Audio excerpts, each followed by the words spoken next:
Shalom Bapak Ibu dan Saudara-saudara semua, perkenalkan nama saya Ines Fridawati Deli dari Prodi Pak NIM 08022424. Di dalam video ini saya akan menjelaskan kembali materi dari mata kuliah Teologi Perjanjian Baru. Pada bab 1 menjelaskan tentang introduksi Perjanjian Baru. Perlu kita ketahui kata teologi berasal dari dua kata, yaitu theos dan logos. Theos yang artinya Allah dan logos yang artinya firman, kata, dan perkataan. Jadi dalam berteologi, Allah adalah sumber teologi, pokok teologi, serta tujuan teologi. Karena itu, ilmu kebenaran teologi adalah kebenaran tentang Allah, di mana kebenaran yang akan membawa umatnya kepada dirinya sendiri.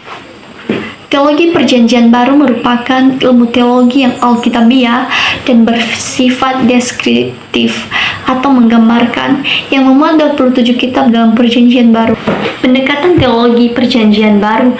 Dalam melakukan pendekatan terhadap teologi Perjanjian Baru menggunakan pendekatan teosentris, artinya sebuah pendekatan yang berpusat kepada Allah dengan memakai metode analisis, gramatikal, historis, dan kontekstual. Saya akan menjelaskannya satu persatu. Analisis berarti menyelidiki atau penyelidikan terhadap sesuatu peristiwa untuk mengetahui dan memahami keadaan yang sebenarnya.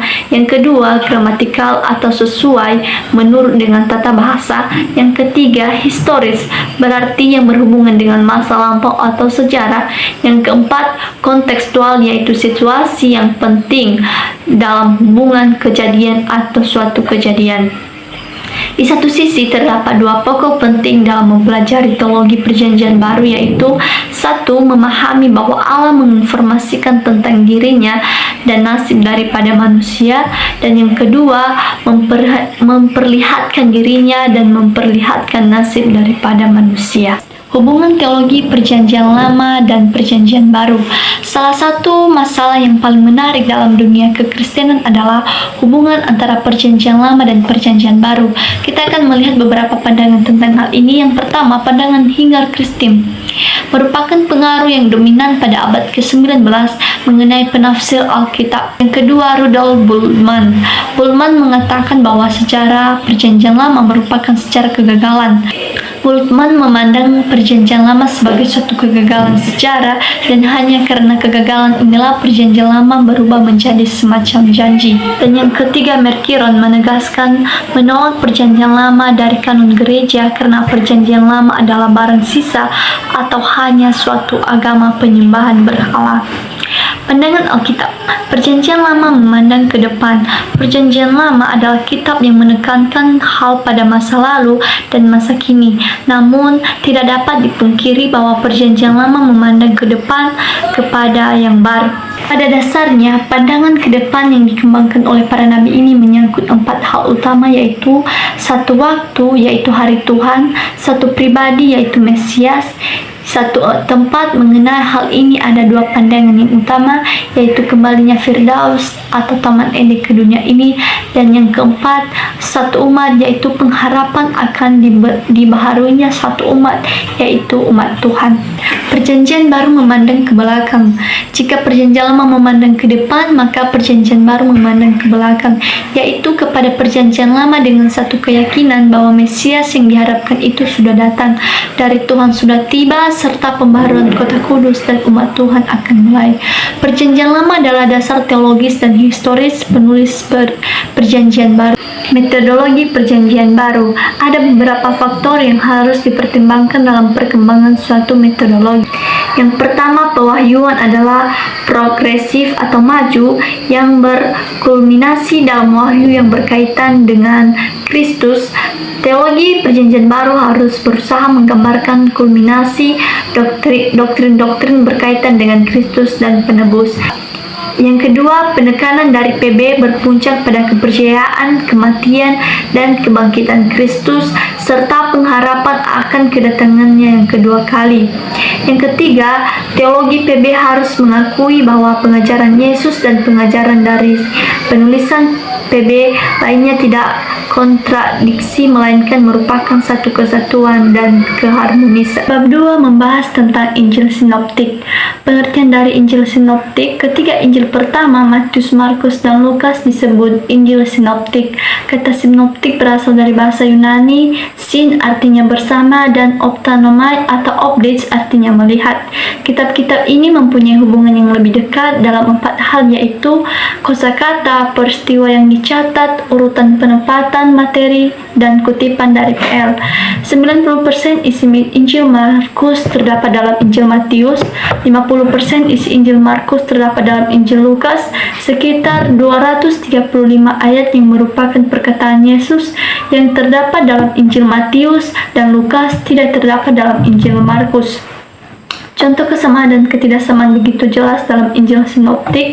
Kesepakatan atau kesamaan bisa dilihat dari Matius pasal 9 sampai 6, Markus pasal 2 ayat 10, Lukas pasal 5 ayat 24, dan ketidaksamaannya bisa dilihat dalam Matius pasal 4 ayat 1 sampai 11, Markus pasal 1 ayat 12 sampai 13, Lukas pasal 4 ayat 1 sampai 13. Susunan kitab Injil Sinoptik adalah urutan penempatan kitab Injil dalam PB berada dalam garis rencana Allah. Matius ditempatkan pertama bukan karena ditulis lebih dulu dari Injil lain, melainkan dalam garis penggenapan perkembangan Injil sesuai dengan amanat Yesus, yaitu menjadi saksi di Yerusalem, Yudea, Samaria, dan di ujung bumi. Bisa kita lihat dalam Kisah Para Rasul pasal 1 ayat 8. Problem sinoptik: dalam menghadapi kenyataan tersebut, maka diusulkan beberapa teori, yaitu yang kelima teori dokumen, dan yang terakhir teori 4 dokumen. Mungkin kita bertanya, jika ketiga Injil memiliki banyak persamaan, mengapa tidak dijadikan satu saja? Ketiga Injil meskipun memiliki banyak persamaan, namun tidak memberi gambaran yang persis sama tentang Yesus dan pekerjaannya. Masing-masing Injil memberikan penekanan-penekanan khusus sekaligus menjadi ciri khas yang diberikan masing-masing, sehingga memberikan gambaran yang komplit dan sempurna tentang siapa Yesus. Oleh sebab itu, menyatukan Injil menjadi satu akan menghilangkan kekayaan berita Injil itu sendiri. Ketika Injil Markus dibaca sebagai Alkitab yang saling melengkapi, perbedaan yang ada dalam Alkitab Injil justru menghidupkan penyelidikan Alkitab. Perbedaan Injil Sinoptik dan Injil Yohanes.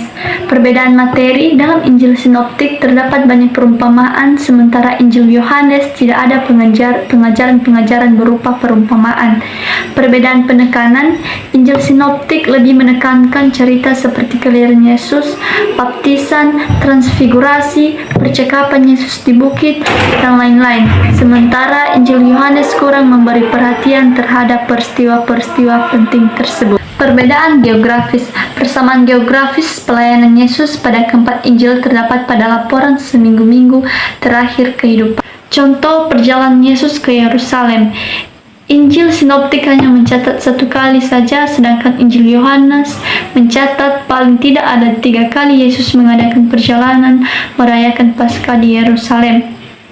Dan yang terakhir, perbedaan struktur. Selain Injil Sinoptik terdapat pengajaran-pengajaran yang panjang seperti khotbah di bukit dan perumpamaan-perumpamaan, sedangkan Injil Yohanes terdapat dalam kumpulan pembelajaran.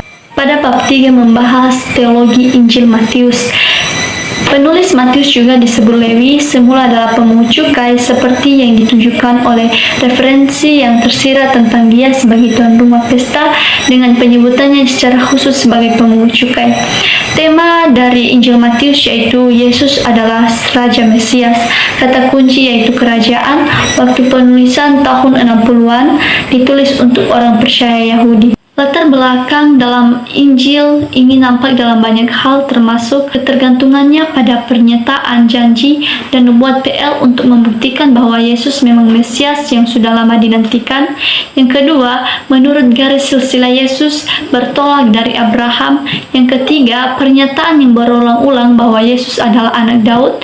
Yang keempat, penggunaan istilah yang khas Yahudi seperti kerajaan surga yang searti dengan kerajaan Allah. Dan yang kelima, petunjuknya kepada berbagai kebiasaan Yahudi tanpa memberikan penjelasan apapun atau berbeda dengan kitab-kitab Injil yang lain. Muatan teologis, Allah itu hidup.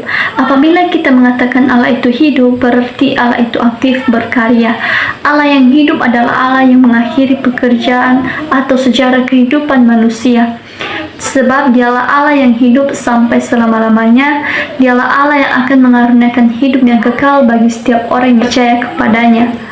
Yang kedua, Allah bekerja menurut rencana. Yang ketiga, Allah sebagai Bapa. Kita diajarkan pada waktu kita berdoa, kita menghampiri Allah sebagai Bapa. Bagaimana setiap kali Yesus berdoa, ia memanggil Allah sebagai Bapa, kecuali satu kali ketika ia menanggung dosa segenap umat manusia di atas kayu salib, ia berseru dalam doa, "Ya Allahku." Yang keempat yaitu Allah Maha Adil. Matius mencatat banyak sekali kisah dan ajaran mengenai penghakiman dan hukuman yang memperkenalkan kepada para pembaca bangsa Yahudi bahwa Allah Maha Adil dan Allah adalah Hakim yang agung. Kristologi. Yang pertama, ajaran Yesus Kristus dalam Injil Matius. Dalam Injil Matius terdapat banyak sekali ajaran Tuhan Yesus yang pada umumnya bisa dibagi menjadi 5 besar bagian, yaitu yang pertama, khotbah di bukit. Yang kedua, pengutusan ke-12 murid atau ajaran mengenai misi Kristen. Yang ketiga, perumpamaan tentang kerajaan Allah atau ajaran mengenai kerajaan. Yang keempat, kehidupan komunitas Kristen atau ajaran mengenai gereja. Dan yang kelima, kedatangan Kristus yang kedua, ajaran mengenai akhir zaman. Selanjutnya, person Yesus Kristus atau pribadi Yesus. Ajaran mengenai person Yesus. Siapa sebenarnya Yesus itu? Dalam Injil Matius secara singkat dapat kita lihat dari yang pertama, dalam pasal 1 ayat 1 dikatakan, "Inilah silsilah Yesus Kristus anak Daud, anak Abraham." Dalam Markus pasal 11, di sini kita lihat bahwa Injil Matius diawali dengan silsilah Yesus Kristus, bukan tokoh yang lain. Yang kedua, kelahiran Tuhan Yesus. Injil Matius juga lebih banyak dalam mengisahkan tentang kelahiran Yesus. Yang ketiga, kisah tentang orang Majus. Kisah ini hanya dicatat dalam Injil Matius yang menunjukkan keunikan person Kristus, bahwa ia disembah begitu ia lahir. Dan yang keempat, pelayanan atau mukjizat Tuhan Yesus. Matius mencatat ada 20 mukjizat yang dilakukan Tuhan Yesus. Kira-kira 75% mukjizat penyembuhan. Yang kelima, pernyataan diri Yesus. Dari cara ia menghimbau dan berseru supaya orang bertobat, dari wibawa Yesus memanggil murid-muridnya supaya mengikuti dia, dari cara Yesus mengajar yang penuh otoritas, misalnya dalam khotbahnya di bukit. Yang keenam, kisah kematian dan kebangkitan. Yang ketujuh, amanat agung. Dari amanat agung ini, kita dapat melihat bahwa Yesuslah Tuhan yang memiliki segala kuasa di surga dan di bumi. Dialah yang memulai gerakan globalisasi penginjilan, dan dialah yang menjamin bahwa ia akan menyertai murid-muridnya sampai akhir zaman. Selanjutnya, Yesus sebagai Mesias. Pekerjaan Yesus sebagai pekerjaan Mesias yaitu orang buta melihat, orang lumpuh berjalan, orang kusta menjadi tahir, orang tuli mendengar, orang mati dibangkitkan, dan kepada orang miskin diberitakan kabar baik. Yang selanjutnya, Mesias sebagai anak Daud. Bagaimana kita mengerti bahwa dia adalah Mesias, tapi dia juga adalah anak Daud? Selanjutnya, Yesus sebagai anak manusia. Dalam Injil Matius, istilah ini muncul pertama kali dalam pasal 8, yaitu ketika ada seorang ahli Taurat, atau sama juga dengan pasal 9 ayat 3 ayat 6. Dan yang terakhir, eklesiologi. Dari kelima kelompok ajaran Tuhan Yesus yang terdapat dalam Injil Matius, satu diantaranya ialah tentang gereja, yaitu dalam pasal 18, apalagi ditambah dengan pasal 16 ayat 16 sampai 19 dan 28 ayat 19 sampai 20, maka kita mendapatkan ajaran tentang gereja yang cukup banyak dalam Injil Matius dibandingkan dengan Injil-Injil lainnya. Demikian materi yang bisa saya paparkan. Sekian dan terima kasih. Shalom.